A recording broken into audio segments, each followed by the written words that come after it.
오늘은 바울이 로마교회 성도들에게 부탁한 실제적 기도의 내용에 대해서 오늘부터 함께 살펴보도록 합니다. 첫 번째로 사도 바울은 로마교회 성도들에게 사도인 자신을 위하여 기도해 줄 것을 요청하고 있다는 것을 여러분들이 오늘 말씀, 기도의 내용을 통해서 먼저 살펴볼 필요가 있는 것이죠. 그래서 30절 말씀을 함께 살펴보면 형제들아, 형제들은 로마교회 성도들을 말하는 것이겠죠. 제가 이미 로마서 15장을 여러분께 설명드리면서 사도 바울은 유대인으로서 복음을 알지 못하고 성령이 개입하시기 전까지는 이방인들이었던 로마 그리스도인들 같은 자들은 개, 돼지와 같은 자들로 생각하고 증오와 혐오의 대상으로 생각했다고 말씀을 드렸죠. 그런데 사도 바울이 이제 복음을 깨닫고 어떻게 해서 자신이 예수 그리스도를 믿어 구원에 이르게 되었는지를 깨닫고 난 다음에는 예수 그리스도를 믿는 모든 자들을 가리켜 그가 유대인이든지 이방인이든지 남녀노소 빈부귀천할 것 없이 다 자신의 형제들로 보고 있다고 말씀을 드렸습니다. 왜냐하면 에베소 2장에 보면 우리가 에베소 2장 우리가 함께 여러 번 살펴봤지만 다시 한번 살펴볼까요? 에베소 2장에 보면 에베소 교회 성도들도 이방인들로 구성된 교회입니다. 자, 이 이방인들에 대해서 이렇게 이야기를 했죠. 자, 12절 함께 읽습니다. 그때의 너희는 그리스도 밖에 있었고 이스라엘 나라 밖에 사람이라 약속의 언약들에 대하여는 외인이요 세상에서 소망이 없고 하나님도 없는 자이더니 이제는 전에 멀리 있던 너희가 에베소 교회 성도들을 얘기하는 거죠. 저와 여러분들 얘기하는 겁니다. 그리스도 예수 안에서 그리스도의 피로 가까워졌느니라. 그는 우리의 화평이신지라. 둘로 하나를 만드사 원수된 것 곧 중간에 막힌 담을 자기 육체로 허시고 법조문으로 된 계명의 율법을 다 폐하셨으니 이는 이 둘로 자기 안에서 한 세 사람을 지어 화평하게 하시고 이 또 십자가로 이 둘을 한 몸으로 하나님과 어떻게 화목하게 하려 하심이라. 원수되었던 것을 저희는 하나님의 원수되었다라고 말합니다. 그래서 골로새 1장에 보면 사도 바울이 골로새 교회 성도들에게도 우리가 예수 믿기 이전의 상태를 가리켜서 마음으로 하나님을 원수처럼 여기던 자들이라고 얘기했어요. 이게 인간의 본성이라고 말했습니다. 이건 누가 가르치고 누군가에 의해서 배워서 되는 것이 아니라 인간은 아담과 하와 이후부터 태어날 때 본성적으로 하나님에 대한 적의와 반감을 가지고 온단 말입니다. 그래서 하나님에 대한 반감과 적의를 가지고 온 인간들이 만들어 놓은 모든 사상과 문화는 다 하나님에 대해서 적대감을 가지고 있어요. 그 대표적인 게 진화론이라고 얘기했죠. 진화론의 가장 중요한 핵심적 가르침이 뭔지 아십니까? 단백질로부터 어떻게 돼가지고 진화되어서 지금 저와 여러분과 같은 존재가 되었다. 그것보다도 중요한 핵심적인 메시지는 뭐냐면 인간 위에는 하나님과 같은 존재는 없어. 그러니까 인간이 하나님이란 얘기입니다. 그러니까 네가 마음대로 하고 싶은 대로 살아. 왜냐하면 죽음 위에는 무슨 심판이란 그런 게 있니? 네 위에는 없다니까? 그게 진화론적인 가르침, 이 진화론에서 말하고 있는 핵심적인 그런 사상이라니까요. 인간은 본성적으로 아담과 하와 이후에 타락하여 뭐같이 되었다고요? 하나님같이 되었다니까요. 모든 인간이 하나님인데 또 다른 하나님이 있다는 것에 대해서 인간은 반감을 가질 수밖에 없는 거예요. 태양은 하나여야 합니까? 둘이어야 합니까? 하나여야 하는 거예요. 그렇죠? 그래서 예수님이 베들레헴에서 탄생하셨다는 소식을 들었던 헤롯 왕이 어떻게 하죠? 그 베들레헴에 태어났던 그 두 사람의 모든 남자 아이들을 다 사육한단 말이에요. 누굴 주고 싶은 거예요? 예수 그리스도. 이 땅에 진짜 왕으로 오신 이 세상을 창조하신 하나님을 살해하고 싶은 거예요. 이게 인간의 적이 그리고 인간의 반감을 가지고 있는 모형으로 헤롯 왕이 등장하는 겁니다. 그러니까 헤롯 왕을 보면서 야 어떻게 저런 인간이 정말 인면수심이죠. 어떻게 두 살 아래 그 애들이 무슨 잘못이 있다고 다 사육을 해. 그런 식으로 도덕과 윤리적인 책으로 성경을 보면 안 된단 말입니다, 여러분. 그 헤롯 왕이라고 하는 자는 바로 우리를 상징하는 모형으로 등장하는 자라니까요. 왜요? 아니, 자기가 유대의 왕인데 동방 박사들이 갑자기 오더니 별을 보고 왔다고 하면서 유대인이 왕이 나셨다는데 그 왕이 어디서 나셨습니까? 라고 헤롯 왕이 물으니까 헤롯 왕이 기분이 상당히 불쾌한 거죠. 나 외에 또 다른 누가 왕이 있어? 그러니까 그 진짜 왕을 살해하고 자기가 가짜 왕인데 왕자리를 차지하려고 하는 그 헤롯 왕을 통해서 저와 여러분의 실상을 보여주는 거예요. 오늘 새벽에 말씀드렸지 않습니까? 피조물이 있어야 될 자리에 있는 게 그게 하나님이 보실 때 보시기에 좋았더라 하시는 선한 상태인 겁니다, 여러분. 피조물은 어떤 자리에 있어야 된다고요? 하나님 절대 의존하는 자리. 하나님의 은혜와 공급하시는가 돌보심이 아니면 난 무입니다. 불가능한 자입니다. 무력한 자입니다. 그러니 나는 하나님의 은혜만 꼭 붙들고 살아가야 할 자임을 깨닫고 예수님의 은혜만을 의지하는 자가 바로 에덴 동산에서 아담과 하와가 타락하기 이전의 상태인 보시기에 힘이 좋았더라. 그것을 히브리어 원어에는 토브라고 했다고 그랬죠. 토브는 선하다라고 하는 뜻이라고 그랬어요. 하나님께서 저 여러분을 보실 때 뭐가 선합니까? 예수 믿는 게 선한 거예요. 맞습니까? 그러니까 성경에서 말하는 선한 일, 악한 일, 이 모든 단어에도 인간적인 잣대인 윤리와 도덕적인 개념으로 보면요, 성경이 해석이 안 돼요. 그런 식으로 해석하면요, 기독교 이외에 다른 종교에서 다 가르치는 윤리와 도덕적인 가르침으로 변색되는 거예요.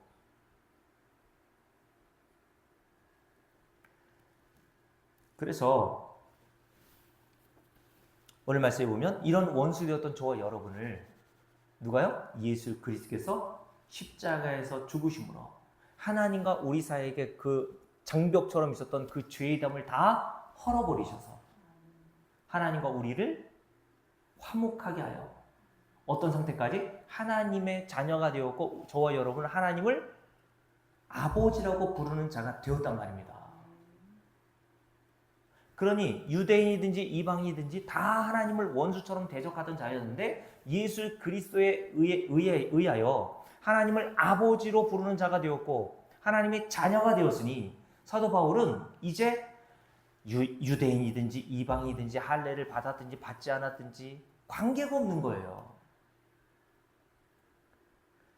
그래서 이렇게 얘기하죠. 함께 읽습니다. 자, 16절 다시 읽을게요. 또 십자가로 이 둘을 한 몸으로 하나님과 화목하게 하려 하심이라 원수된 것을 십자가로 다 소멸하시고 또 오셔서 먼 데 있는 너희에게 평안을 전하시고 가까운 데 있는 자들에게 평안을 전하셨으니 이는 그로 말미암아 우리 둘이 누굽니까? 유대인이었던 나와 이방이었던 너희들이 그 전에는 적대 관계였고 원수처럼 대적했던 이 유대인과 이방인들을 하나님께서 어떻게 하셨다고요? 이 둘을 한 성령 안에서 아버지께 손잡고 나아가도록 하셨다는 거예요. 그러므로 19절 그러므로 이제부터 너희는 외인도 아니요 나그네도 아니요 오직 성도들과 동일한 시민이요 하나님의 권속들이라. 권속은 식구라고 그랬잖아요. 네? 가족, 하나님의 가족들이 되었다라고 이야기를 했습니다. 그러면서 21절 볼게요. 그의 안에서 건물마다 서로 연결하여 주 안에서 성전이 되어가고 누가요? 저와 여러분이 성전이 되어가고 너희도 성령 안에서 하나님이 거하실 처소가 되기 위하여 그리스도 예수 안에서 함께 지어져 가느니라 라고 얘기했습니다. 그 함께 지어져 가고 있으니까 이미 묵시 속에서는 완성되었지만 이 역사 속에서는 아직 건축되어 가는 과정이란 말입니다. 이 건축되어 가는 과정이니까 건축하면 여러분 온갖 잡소리가 다 나잖아요. 그죠? 우리 이금희 원장이 바로 옆에 아파트 짓고 있지 않습니까? 별의별 잡소리가 다 들리죠? 시끄러워 죽겠죠? 저와 여러분의 그게 상태란 말입니다. 아직 완성되지 않은 이 역사 속에 저와 여러분요 자꾸 잡소리가 나요. 그래서 불편하다니까요. 그래서 저와 여러분은 이 역사 속에서는 항상 공사 중인 거예요. 공사 중. 공사 중 그 밑에 뭐라고 써 있습니까? 불편을 드려 죄송합니다. 여러분들은 교회 나와서 다른 사람에게 항상 이렇게 얘기해야 돼요. 너 왜 그러니? 그러면 공사 중이라 그래요. 불편을 드려 상당히 죄송합니다. 너 왜 그래? 그러면 야, 너는 낫냐? 이거 삿대질하고 싸우면 안 된단 말입니다. 저와 여러분은 지금 함께 하나님에 의해서 지어져 가고 있는 중이라니까요. 죽을 때까지 지어져 갑니다, 여러분. 그러니까 교회 와가지고 저 인간은 왜 저래? 저 인간은 왜 저래? 여러분 다른 교회 가보세요. 여러분들이 그렇게 찾는 사람이 있는가? 교회는 다 공사 중인 사람들이 모여서 하나님의 은혜에서 지어지어 가는 자들이 모인 곳이라니까, 여러분. 그래서 가끔 교회 안에서 다툼이 있을 수밖에 없는 거예요. 그래서는 안 되지만. 자, 그래서 골로새 1장을 보세요. 골로새 1장에 보면 제가 좀 전에 말씀드렸듯이 사도 바울이 골로새 교회 성도들에게도 골로새라고 하는 도시에서 예수를 믿고 교회 공동체로 모여 있는 골로새 교회 성도들 역시 다 대부분 이방인들이었단 말입니다. 우상을 섬기던, 율법을 받지 않았던, 할례조차 받지 않았던 그 이방인들이 모여 있는 곳이 골로새 교회 성도들이었거든요. 근데 이들에 대해서 뭐라고 얘기합니까? 자, 함께 읽어봅니다. 자, 21절부터 읽을게요. 1장 21절. 전에 악한 행실로 멀리 떠나 마음으로 원수되었던 너희라고 되어 있습니다. 자, 우리가 악한 행실을 해서 원수된 게 아니라 원수되었기 때문에 악한 행실을 한다고 얘기를 했어요. 이 말씀을 제가 강의 시간에. 저와 여러분은 태어날 때부터 하나님을 정의를 가지고 반감을 가지고 있는 자들이기 때문에 인간은 태어날 때부터 하나님이 오실 때 악한 일밖에는 나올 수가 없는 거예요. 그런 저와 여러분을 하나님께서 원수는 어떻게 합니까, 여러분? 원수들은 어떻게 하고 싶어요, 여러분? 원수는 원수 대접을 해줘야 그게 정상인 겁니다, 여러분. 그런데 그렇게 원수처럼 하나님을 대적하고 적의를 갖고 있던 저와 여러분을 자기 아들이신 예수까지 보내셔서 화목하게 하시기를 원하셨단 말입니다. 우리가 원한 게 아니라 하나님이 원해서 된 일이에요. 그래서 22절 보세요. 함께 읽습니다. 이제는 그의 육체의 죽음으로 말미암아 뭐 어떻게 됐다고요? 화목하게 하사 너희를 거룩하고 흠없고 책망할 것이 없는 자로 그 앞에 세우고자 하셨으니 누가요? 하나님이. 그래서 20절 말씀 함께 봅니다. 그의 십자가의 피로 뭐를 이루사? 화평을 이루사 만물과 땅에 있는 것들이나 하늘에 있는 것들이 다 그로 말미암아 자기와 화목하게 되기를 기뻐하심이라. 누가요? 하나님이. 원수처럼 하나님을 대적하던 저와 여러분과 화목하게 되기를 기뻐하셔서 자기 아들이신 예수를 십자가에 내어놓아 그 십자가의 피로 우리를 화목하고 화평하게 만들어 놓으셨다는 거예요. 그래서 골로새 교회 성도들을 향해서도 사도 바울은 형제들이라고 부르게 된 것이고 로마 교회 성도들, 에베소 교회 성도들에게도 형제들이라고 하는 말을 서슴지 않고 한 겁니다, 여러분. 자, 다시요. 로마서 15장을 볼게요. 로마서 15장에서 형제들 이렇게 부르면서 사도 바울이 이렇게 기도하죠. 함께 읽습니다. 15장 30절. 형제들아 내가 우리 주 예수 그리스도와 성령의 사랑으로 말미암아 너희를 원하노니 너희 기도에 나와 힘을 같이 하여 나를 위하여 하나님께 빌어라 라고 얘기했습니다. 나를 위해서 너희들이 항상 하나님께 좀 기도해 줘. 이렇게 기도를 부탁하고 있단 말입니다. 이 부분을 새 번역에서는 이렇게 번역했어요. 잘 들어보세요. 형제 자매 여러분, 내가 우리 주 예수 그리스도를 힘입어서 그리고 성령의 사랑을 힘입어서 여러분에게 부탁합니다. 나도 기도합니다만 여러분도 나를 위하여 하나님께 열심으로 기도해 주십시오 라고 얘기했어요. 사도 바울은 로마교회 성도들에게만 자신을 위해서 기도해 달라고 부탁한 것이 아니라 골로새 교회 성도들에게도 자기를 위해서 기도해 달라고 부탁을 했습니다. 자, 골로새서 4장을 한번 볼까요? 골로새서 4장 가보십시오. 골로새서 4장 2절 말씀부터 함께 읽을게요. 골로새서 4장 2절입니다. 함께 읽습니다. 기도를 계속하고 기도에 감사함으로 깨어 있으라. 또한 우리를 위하여 기도하되, 사도 바울이 우리를 위해서 기도해 달라고 하죠. 우리를 위해서 기도하되, 뭐를 위해서? 하나님이 전도해야 할 문을 우리에게 열어주사 그리스도의 비밀을 말하게 하시기를 구하라. 내가 이 일 때문에 매임을 당하였노라. 여러분, 골로새서, 에베소서, 빌레몬서, 그리고 또 하나 뭐가 있죠? 옥중서신, 에빌골몬, 빌레몬서, 네 가지란 말이에요. 지금 사도 바울이 골로새서라고 하는 서신을 쓸 때 어디에 있는 중이에요? 감옥에 갇혀 있는 중이란 말입니다. 왜 감옥에 갇혀 있다고 얘기합니까? 그리스도의 비밀을 말하니까 사람들이 그 일 때문에 나를 감옥에 쳐 넣더라는 거예요. 아니, 복음을 증거하면 복음을 알아들어야 정상인데 사람들이 복음을 전해도 복음으로 듣지 않더라는 겁니다, 여러분. 그래서 사도 바울이 나를 위해서 기도해줘, 감옥에서. 우리 이금희 생각해 보세요. 억울하게 지금 사도 바울이 감옥에 갇혀 있어요? 그런 신세가 이금희 권사님이었다면 뭘 위해서 기도해달라고 얘기할까요? 그죠? 하루빨리 석방되기를. 그죠? 이 억울함을 풀어줘서 하루빨리 석방되어서 자유의 몸이 되기를, 그걸 위해서 기도해달라고 얘기할 거 아닙니까, 여러분? 근데 사도 바울은 감옥에서 뭘 위해서 기도해달래요? 오늘 말씀 우리가 읽었던 대로 전도할 문을 우리에게 열어주사 그리스도의 비밀이라고 했습니다. 이게 성경이거든요. 그리스도의 비밀이 담겨 있는 것이 성경이에요. 근데 왜 비밀이라고 사도 바울이 얘기했을까요? 사람들이 성경을 그런 식으로 읽지 못하는 거예요. 윤리와 도덕 그 교과서처럼 성경을 읽는다니까, 여러분. 그래서 오늘 우리 딸이 뭐 직장 가서 좀 시간이 있었는지 엄마한테 뭐 성경에 대해서 이것저것 물어보더라고요.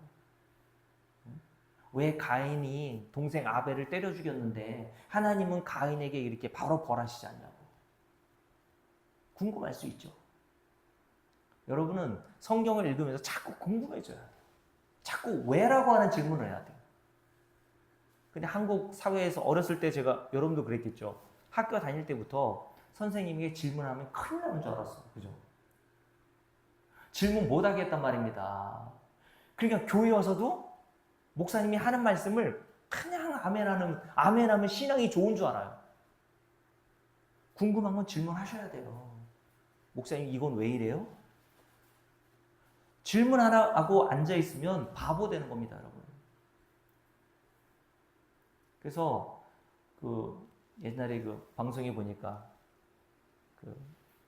미국 대통령, 당시 부시 대통령인가요? 당시 이렇게 거기는 아주 자유롭잖아요. 막 기자들이 막 굉장히 센 질문도 막 해요. 그 외신 기자들, 이제 한국 기자들도 거기 있었는데 한국 기자에게 질문하라 그랬더니 꿀먹은 벙어리예요.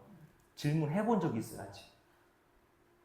여러분, 교회에서 목사님들이 무조건 덮어놓고 아멘하세요 라고 한다고 해서 아멘하지 마시고요. 왜라고 하는 질문을 자꾸 던지세요. 왜? 그래서 제 아내가 딸에게 그 가인에 대한 이야기를 하면서 그렇게 얘기했어요. 유민아, 거기 성경에서 말하는 가인은 너와 나, 모든 인간을 말하는 거야. 모든 인간의 대표요 모형과 그림자인 거야. 하나님께서 우리가 잘못할 때마다 그때그때 심판하신다면 너와 나는 지금 이 세상에 없었을 거 아니겠니? 여러분, 골로새 우리가 살펴보고 있잖아요. 사도 바울이 모든 성경에 기록되어 있는 절기라든가 안식일이라든가 모든 사건들과 인물들이 예수 그리스도의 십자가의 복음을 증거하기 위해서 나타난 등장인물인 모형과 그림자라고 얘기했잖아요. 그래서 여러분들은 성경에 기록되어 있는 인물에, 그리고 그 인물이 행한 어떤 일에 관심을 갖지 마세요. 성경은 그리스도의 말씀입니다, 여러분. 그래서 로마서 10장에서 믿음은 들음에서 온다고 얘기하면서 그러면 아무거나 들어야 되느냐? 아니라 사도 바울이 뭐라고 했습니까? 그리스도의 말씀으로 말미암느니라고 얘기했어요. 구약의 학자였던 사도 바울이 성령에 의해서 눈이 떠지니까 모든 성경, 구약이 다 뭐로 읽혀요? 그리스도와 십자가로 읽히는 거예요. 그래서 사도 바울이 에베소서 5장에 보면요, 창세기의 말씀을 인용하잖아요. 창세기 말씀 인용해서 뭐라고 합니까? 여러분, 에베소 한번 가까우니까 한번 찾아볼게요. 에베소서 5장을 알아보십시오. 5장에 보면 22절부터 33절까지 아내와 남편에게 하시는 명령이 쭉 기록되어 있죠. 이게 가정의 달 5월에 목사님들이 강단에서 자주 아내들은 이렇게 하고 남편들은 이렇게 하고 자녀들과 부모들은 이렇게 해야 된다라고 이렇게 가르치는 교훈과 윤리적인 어떤 가르침을 줄 수 있는 본문으로 이용하는 경우가 많은데, 사도 바울이 뭐라고 얘기합니까? 함께 읽어봅니다. 31절 함께 읽을게요. 그러므로 사람이 부모를 떠나 그의 아내와 합하여 그들이 한 육체가 될지니. 이 말씀이 어디 기록되어 있다고 말하죠? 여러분 성경 맨 밑에 보면 주석이 달려있죠. 제 성경에는 기억 이렇게 되어 있고 창세기 2장 24절 맞아요? 맞죠? 여러분, 우리가 들고 있는 이 성경이 얼마나 친절한지, 옛날 성경, 우리 어머니 시대 때 가지고 있는 성경을 읽어보면요, 옛날 성경은 다 이렇게 세로로 되어 있었단 말입니다. 그죠? 세로로 되어 있는 성경이었어요. 그리고 성경 책도 얼마나 두꺼웠습니까? 이런 주석이 없었어요. 근데 요즘 성경은 얼마나 친절한지, 이 말씀이 어디에서 인용하고 있는지에 대한 그 내용까지 이렇게 딱 붙여준단 말입니다. 그러니까 여러분 이 말씀을 확인해 보시란 말이에요. 지금 확인하지 마시고요. 집에 가셔서 창세기 2장 24절에 기록되어 있는 말씀을 딱 여기에 붙여놓은 거예요.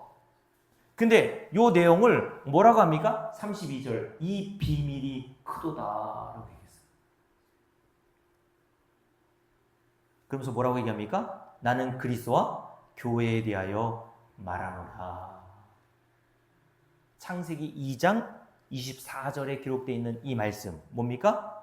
한 사람이 부모를 떠나 그의 아내와 합하여 그들이 한 육체가 됐다라고 하는 이 말씀은 누구와 누구에 관한 이야기라는 것을 사도 바울이 깨달았다는 거예요? 그리스도 예수와 성도인 저와 여러분의 이야기구나.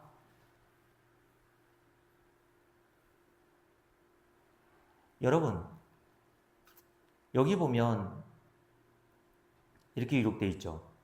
사람이 부모를 떠나. 여기서 사람은 아담을 얘기하는 거예요. 아담에게 부모가 있었습니까? 아담에게 부모가 없었어요. 그래서 옛날에 그런 퀴즈도 있었거든요. 아담과 하와는 배꼽이 있었을까요? 없었을까요? 왜냐하면 아담과 하와는 부모 없이 하나님에 의해서 창조된 인물 아니에요. 그 위에 태어난 모든 인간들은 탯줄에 의해서 배꼽이 다 있지 않습니까, 여러분? 그 아담과 하와는 배꼽이 있었을까? 근데 그게 왜 궁금하시죠? 배꼽이 있었는지 없었는지? 여기서 사람이 부모를 떠나, 이건 누굴 얘기한다는 거예요? 그리스도와 교회에 대해 지금 말하고 있다잖아, 사도 바울이. 누굴 얘기한다는 거예요? 그리스도, 예수를 얘기한다는 겁니다.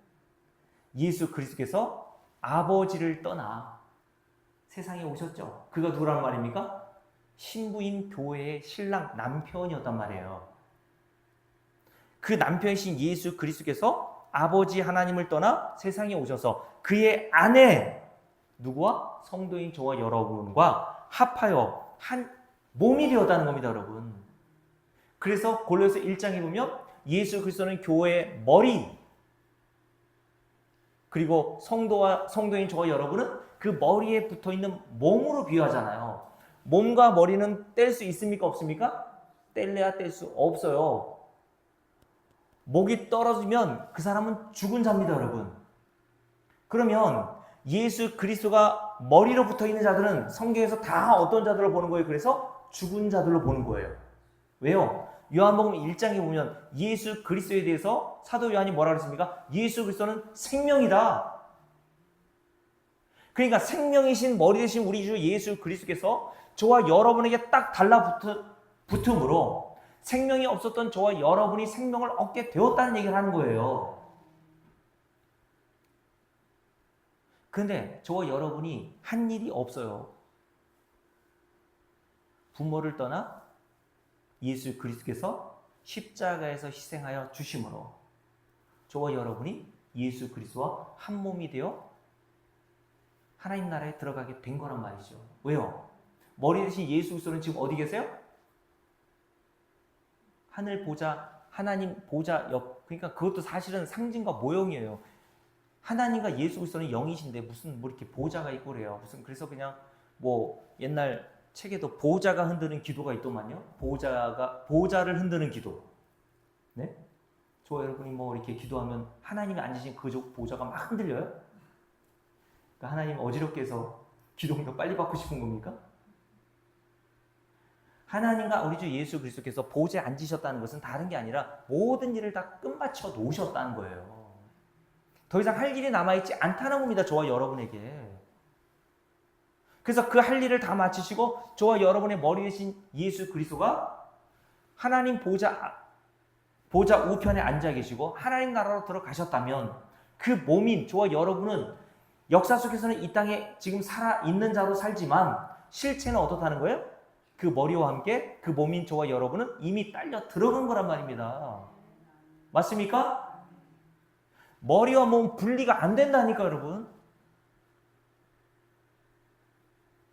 그러니 저와 여러분이 예수 그리스도의 희생에 의해서 하나님 나라에 이렇게 골로새 1장에 보면 옮겨진 자가 되었다고 얘기하는 겁니다. 왜요? 우리는 거저 딸려 들어가는 거예요. 딸려. 제가 다 설명해 드리면 깨게 길거든요.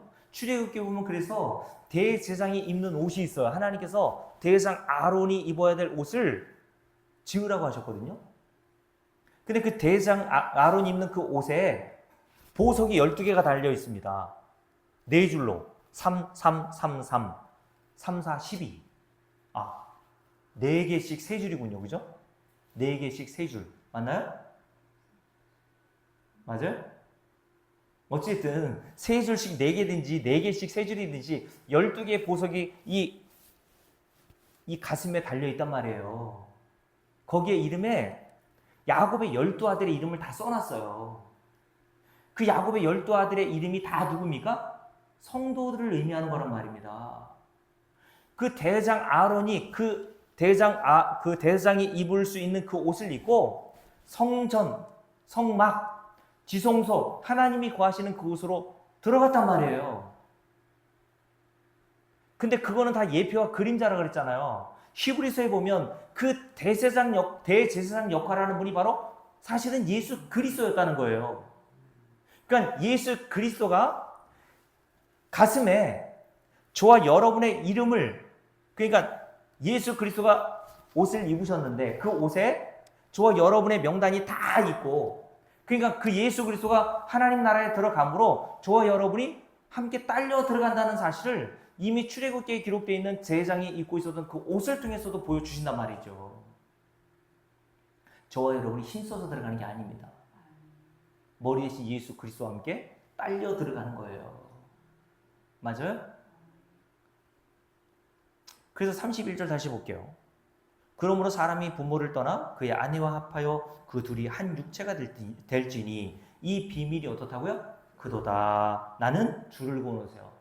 그리스도 예수와 교회인 저와 여러분에 대하여 말하노라. 이 성경 전체가 예수 그리스도와 구원받는 성도에 관련된 이야기로 가득한 거고 꼭 그것만 기록하고 있어요.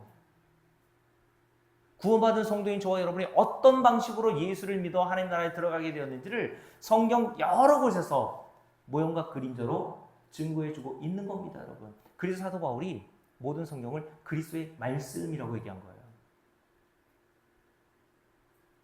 그래서 골로새 지금 4장을 읽고 있죠. 4장을 다시 볼게요.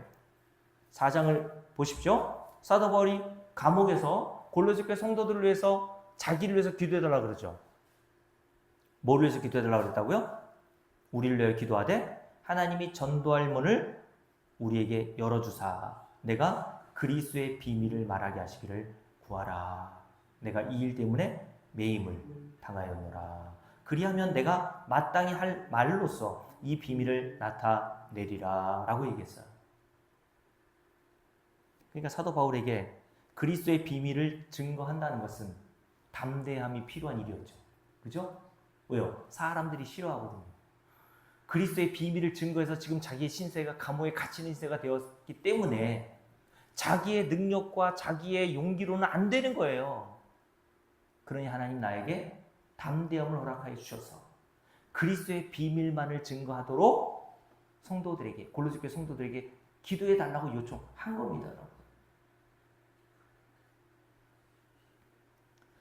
자, 여기뿐만 아니라 사도 바울은 에베소 교회 성도들에게도 편지를 보내면서 자기를 위해서 기도해 줄 것을 요청하는 장면이 기록되어 있어요. 에베소 6장을 한번 볼까요? 에베소 6장 한번 보십시오. 에베소서 6장. 자, 18절부터 쭉 읽기 함께 했습니다. 모든 기도와 간구를 하되 항상 성령 안에서 기도하고 이를 위하여 깨어 구하기를 항상 힘쓰며 여러 성도들을 위하여 구하라. 그러나 또 누구를 위해서? 나를 위하여 구할 것은. 에베소서도 옥중 서신이라고 그랬습니다. 감옥에서 지금 투옥되어 있는 상태에서 에베소서라고 하는 서신을 에베소 교회 성도들에게 보낸 거예요. 그러면서 에베소 교회 성도들에게도 자기를 위해서 기도해 달라고 하면서 그 기도해 달라고 하는 내용이 뭔지 보세요. 함께 읽습니다. 내게 말씀을 주사 나로 입을 열어 복음의 비밀을 담대히 알리게 하소서 할 것이니 이 일을 위하여 내가 쇠사슬에 매인 사신이 된 것은 나로 이 일에 당연히 할 말을 담대히 하게 하려 하심이라 라고 얘기했어요. 그러니 여러분들은 저를 위해서 기도할 때 뭘 위해서 기도해야 합니까? 이 내용을 기억하면서 저를 위해서 기도해 주세요. 사람이 많거나 적거나 사람들이 그 말씀을 듣고 싫어하거나 관계없이 그리스도의 비밀, 성경이 담고 있는 복음의 비밀만을 증거할 수 있도록 여러분들이 저를 위해서 기도해 주셔야 합니다. 여러분, 제가 왜 이 말 로마서 15장에서 사도 바울이 자신을 위해서 기도해 달라고 한 것이 왜 우리가 살펴보아야 할 첫 번째 내용이냐면, 여러분 사도 바울은 어떤 사람이었습니까? 로마서 1장을 한번 볼게요. 로마서 1장에 보면 사도 바울이 어떤 자인지를 표현해 주는 대목이 나와요. 로마서 1장입니다.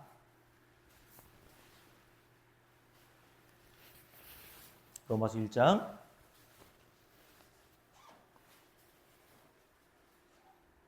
더워서 겉옷을 좀 벗었습니다.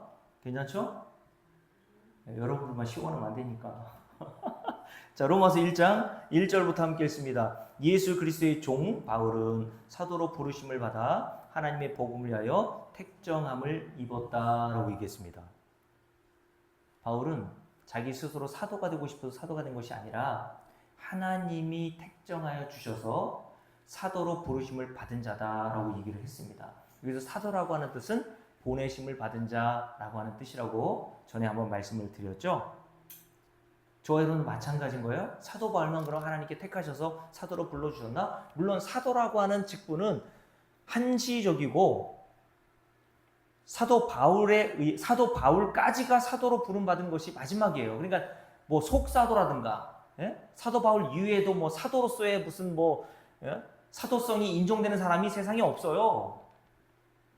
그래서 우리가 사도들이 증거한 이 복음의 메시지만을 우리가 하나님 말씀으로 받아들이는 거지.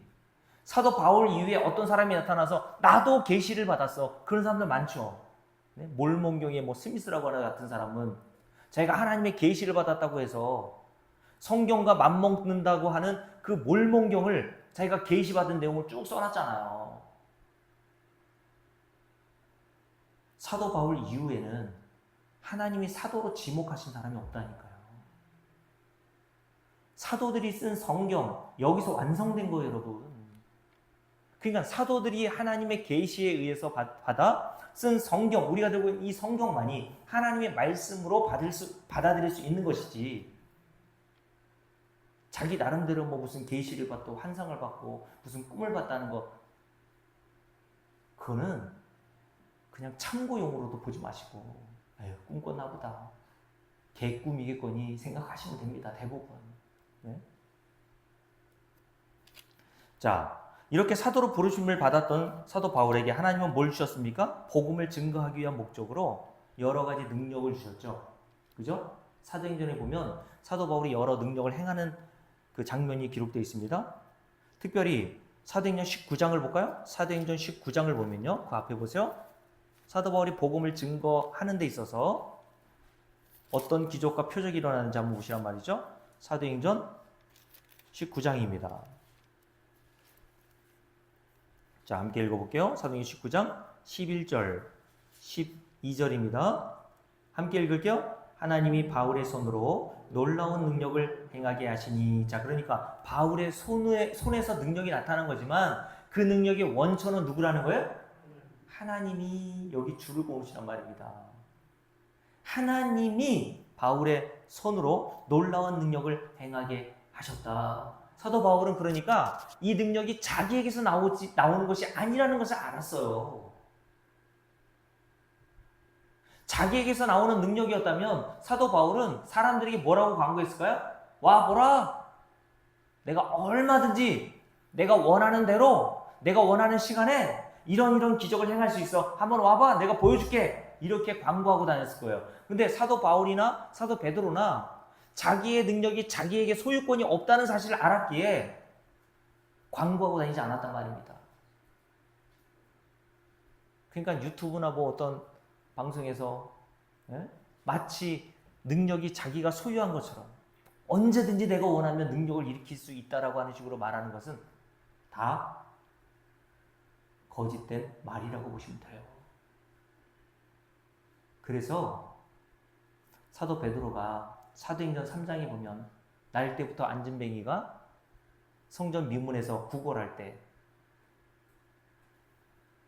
그를 일으키는 기적을 행하지 않습니까? 그때 사람들이 몰려들었어요. 사도 베드로에게. 그때 사도 베드로가 한 이야기가 뭡니까? 왜 우리에게 주목하느냐라고 얘기했어요. 왜요?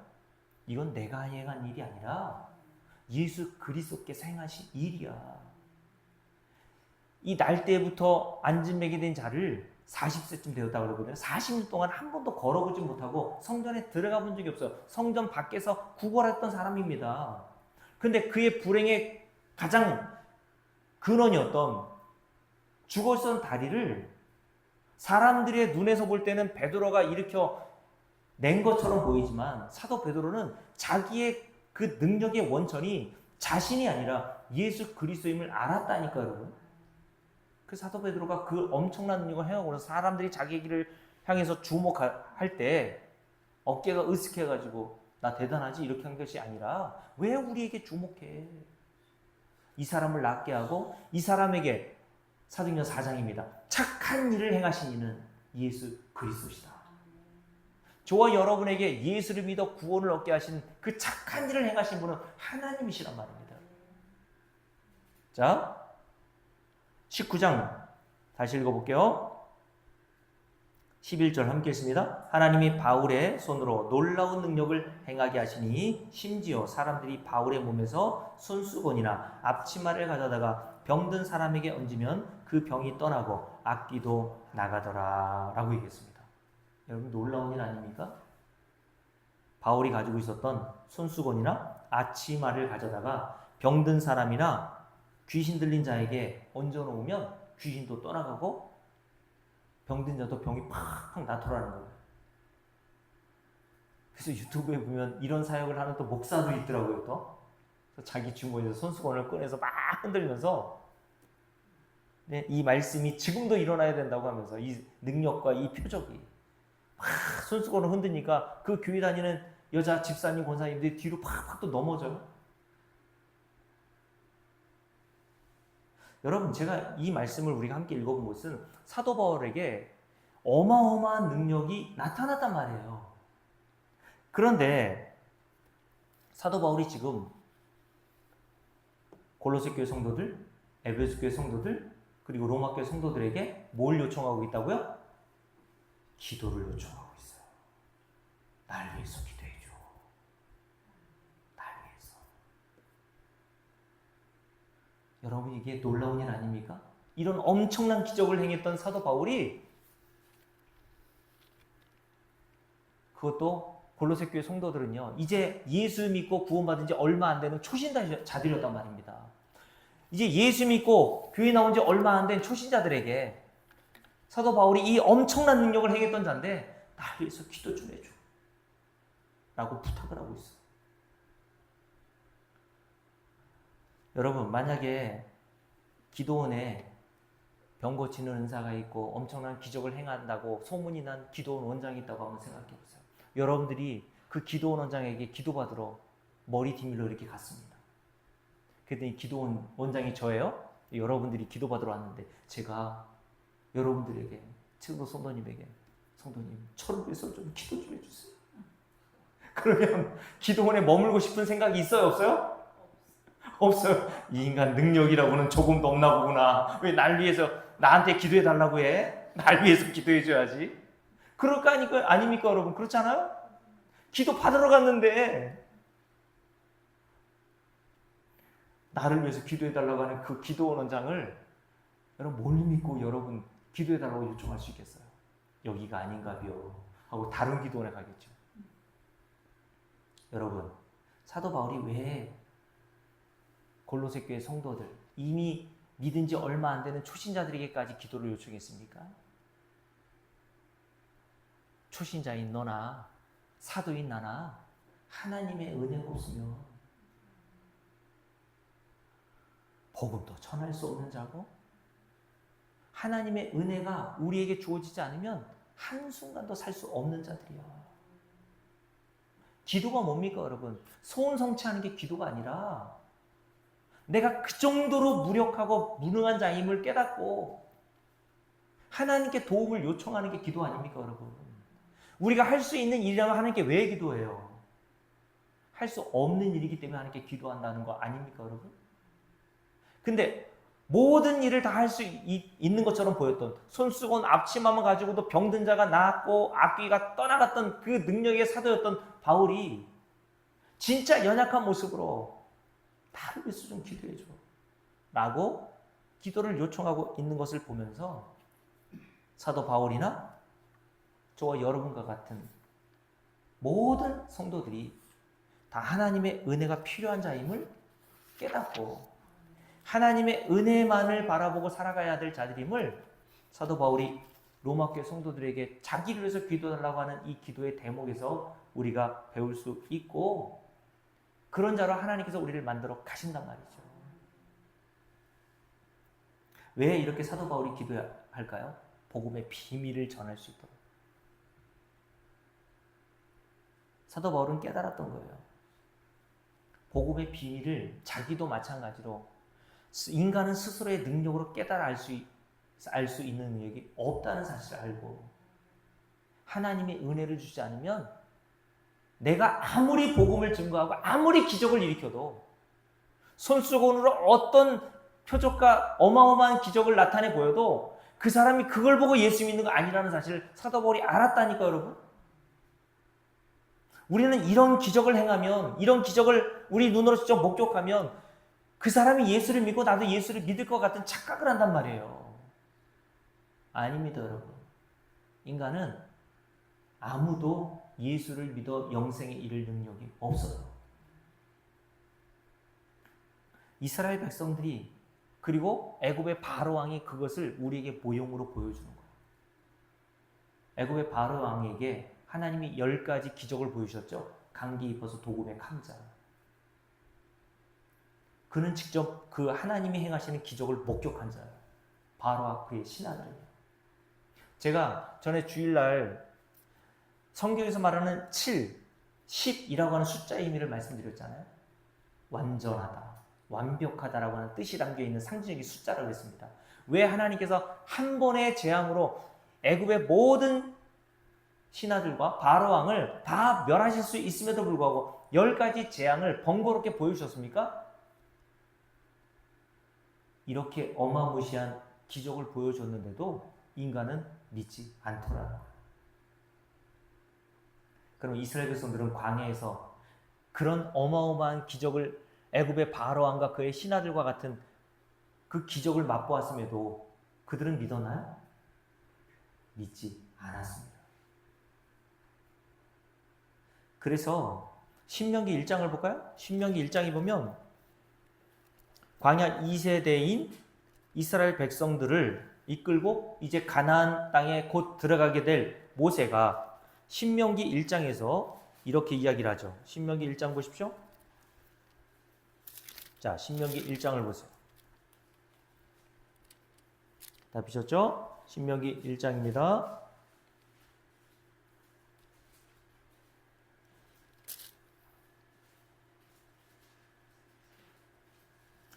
자, 29절부터 함께 읽을게요. 함께 읽습니다. 내가 너희에게 말하기를 그들을 무서워하지 말라, 두려워하지 말라. 너희보다 먼저 가시는 너희 하나님 여호와께서 애굽에서 너희를 위하여 너희 목전에서 모든 일을 행하신 것 같이 이제도 너희를 위하여 싸우실 것이며 광야에서도 너희가 당하였거니와. 그러니까 광야에서 이미 40년을 보냈다는 얘기죠.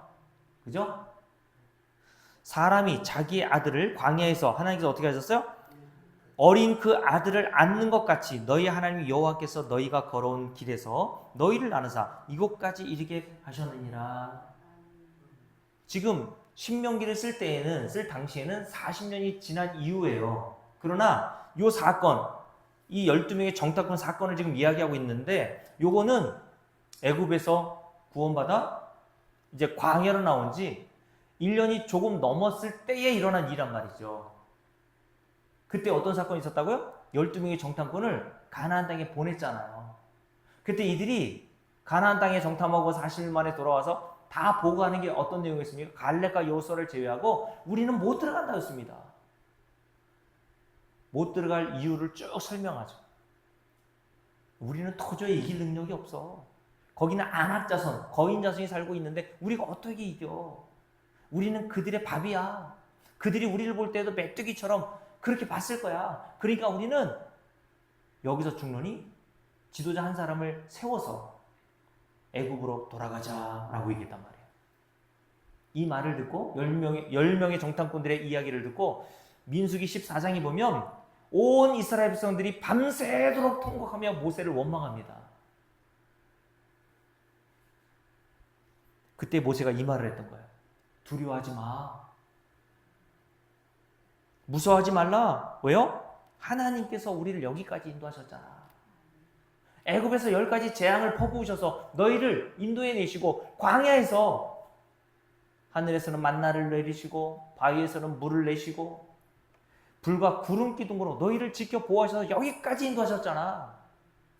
그리고 하나님께서 아브라함 때부터 너에게 가나안 땅을 주시겠다고 약속하셨잖냐. 그 약속하신 하나님이 너에게 그 언약하신 가나안 땅을 주지 않겠니? 그런데 이들이 어떻게 합니까? 32절 말씀입니다. 함께 읽을게요. 이 일에 너희가 너희 하나님 여호와를 믿지 아니하였도다. 그러므로 광야에서 60만 이스라엘 백성들이 사망에 이르고 하나님의 심판을 받은 이유가 뭐예요? 무슨 큰 죄를 범했습니까? 도덕과 윤리적으로? 그들이 하나님을 믿지 않았기 때문에 그들이 하나님의 나라의 모형인 가나안 땅에 들어가지 못했다고 얘기했어요. 이것을 히브리서 3장에서 이렇게 얘기합니다. 히브리서 3장을 볼게요.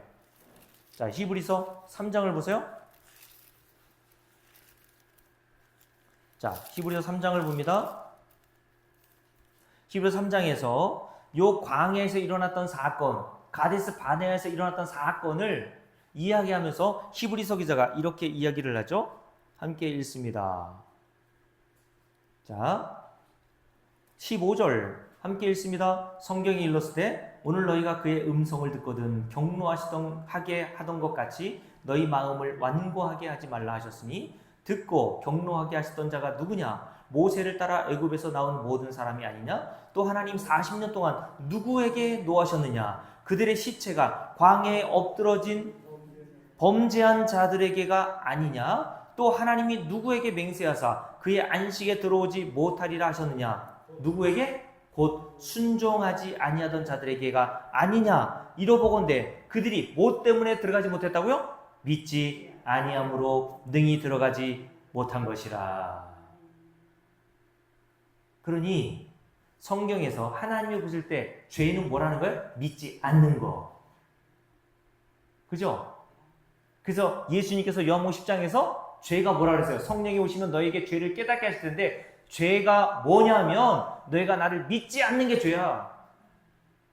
그러니 우리가 어떻게 하나님 나라에 들어가느냐 못 들어가냐의 기준이 뭐라고 하는 거예요? 예수를 믿느냐 믿지 않느냐가 기준인 겁니다, 여러분.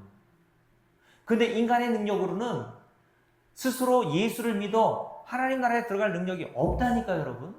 그것을 바로 왕과 애굽에서 구원받은 이스라엘 백성들이 광야에서 하던 이 일을 통해서 우리에게 보여주는 거예요. 애굽의 바라온과 그의 신하들도 하나님의 기적을 10번이나 보고도 멸망을 당했죠. 홍해 바다 안으로 수장되어 죽었단 말이에요. 이스라엘 백성도 광야에 나왔지만 애굽의 바로왕과 신하와 다름없이 그들도 믿지 아니함으로 다 광야에서 하나님의 심판을 받아 다 죽었습니다, 여러분. 우리는 여기서 이렇게 생각하면 안 돼요. 아, 애굽에서 구원해 진 자들도 하나님 나라 못 들어갔나 보다. 그런 얘기 하는 게 아니라 이건 모형과 그림자라 그랬잖아요. 저와 여러분은 어떻게 해서 들어간다고요? 예수를 믿어야 들어가는 겁니다. 그걸 하나님이 뭐로 여기신다고요? 선한 일로 보시는 거예요. 누구에게 노하셨다고요? 믿지 아니하는 자들에게 노하셨다고 돼 있죠, 오늘. 누구에게 경노하셨다고 합니까? 간음, 살인한 자가 아니라 하나님을 믿지 않는 자에게 경노하셨다고 합니다. 예수 믿지 않는 자에게 하나님이 경노하신다는 거예요. 근데 우리가 예수 믿을 능력이 있다고요? 없다고요? 없다고 했어요. 그 사도 바울이 복음을 열심히 전했지만 자기의 노력과 힘쓰므로 예수 믿는 것이 아니라는 사실을 알고 하나님께 기도를 한 겁니다. 그리고 다른 교회 성도들에게 기도를 요청한 거예요. 왜요? 구원은 엄청난 능력을 행한 사도 바울에 의해서 한 사람이 구원받는 게 아니라 하나님의 절대적인 은혜로 구원받는 거거든요. 하나님의 절대적인 능력으로 예수 믿어 하나님 나라 들어가는 거거든요, 여러분. 저와 여러분은 어떻게 예수 믿어 하나님 나라에 들어가게 되었고 안식의 나라인 하나님 나라에 들어가게 된 것입니까? 하나님이 행하신 일이라니까요, 여러분. 그것을 여러분들이 깨닫게 하시려고 하나님이 오늘 말씀을 주신 겁니다. 그래서 마지막으로 4장 1절 쭉 읽어볼게요. 그러므로 우리는 두려워할지니 그의 안식에 들어갈 약속이 남아 있을지라도 너희 중에는 저와 여러분 얘기하는 거예요. 혹 이르지 못할 자가 있을까 함이라. 그들과 같이 우리도 복음 전함을 받은 자이나 들은 바 그 말씀이 그들에게 유익하지 못한 것은 듣는 자가 무엇과 믿음과 결부시키지 아니함이라. 이미 믿는 저와 여러분들은 어디에 들어갔어요? 저 안식에 들어가는도다. 맞습니까? 예수 믿는 자는 이미 하나님 나라에 들어간 겁니다, 여러분. 근데 그게 저와 여러분의 능력이 아니라 하나님이 저와 여러분에게 주신 은혜로 예수를 믿어 하나님 나라에 들어가게 된 것임을 깨닫게 하시려고 성경을 주신 거라니까, 여러분. 그러니까 기적은 다른 게 아니에요. 믿을 수 없는 인간인 저와 여러분이 예수를 믿는 게 기적인 겁니다, 여러분. 그래 다른 기적을 바라지 마시고요. 여러분 자신이 하나님이 행하신 기적의 당사자임을 깨닫고 그 기적을 행하신 하나님께 뭐를 드리자고요? 우리가 좀 전에 예배 설교하기 전에 찬송가 25장을 우리가 함께 찬송을 했잖아요. 면류관 벗어서 주 앞에 드리세. 왜요? 저와 여러분이 받을 면류관이 없어요. 무슨 말이냐면 저와 여러분이 수고하고 일한 대가로 받을 만한 게 없단 말입니다. 하나님이 다 수고하셔서 저와 여러분에게 거저주신 은혜이기 때문에 하나님이 씌워주신 그 면류관을 주님께 다시 드리는 거예요. 난 자격 없습니다. 하나님이 다 하신 일입니다. 그렇게 고백하는 자들이 하나님 나라 안식에 들어간 성도들의 삶이고 신앙 고백인 겁니다. 저와 여러분을 이런 자리로 이런 자들로 만들어 가시는 은혜가 있기를 주의 이름으로 축복합니다. 기도합시다. 여러분 시간 기도할 때 오늘 사도 바울이 성도들에게 기도를 요청하는 것처럼 우리가 예수를 믿고 복음을 깨달아 알아듣는 것도 다 하나님이 주시는 은혜임을 깨닫고